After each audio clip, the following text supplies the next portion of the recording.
বৈষম্য বিরোধী ছাত্র আন্দোলনের মাধ্যমে ফ্যাসিস্ট সরকারের পতনের পর দেশকে পুনরায় নতুন করে সাজাতে ও বিশ্ব দরবারে একটি স্বাধীন আত্মনির্ভরশীল দেশ হিসেবে তুলে ধরতে দেশের বিভিন্ন জেলায় শিক্ষার্থী ও সাধারণ মানুষের সাথে সভা করতে গাড়িতে ছুটছেন বৈষম্য বিরোধী ছাত্র আন্দোলনের কেন্দ্রীয় সমন্বয়করা।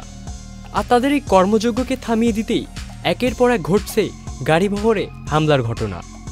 বৈষম্য বিরোধী ছাত্র আন্দোলনের কেন্দ্রীয় সমন্বয়কদের গাড়িবহরে আবারও হামলার ঘটনা ঘটেছে। ঢাকা থেকে বান্দরবনের লামা যাওয়ার পথে নারায়ণগঞ্জে এ হামলা হয়।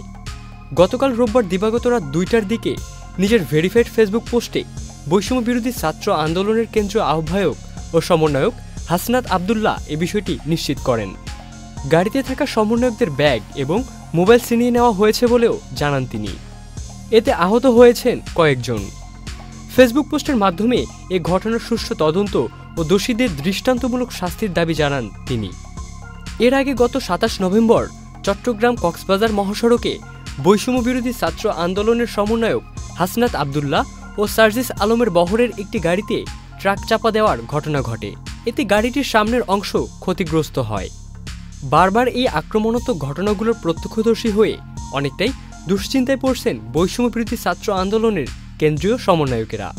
খুব দ্রুত এসব ঘটনার সুষ্ঠু তদন্ত করে দোষীদের বিচারের আওতায় আনার দাবি কেন্দ্রীয় সমন্বয়ক ও সাধারণ শিক্ষার্থীদের। Ibne Saeed Ankur, channel I.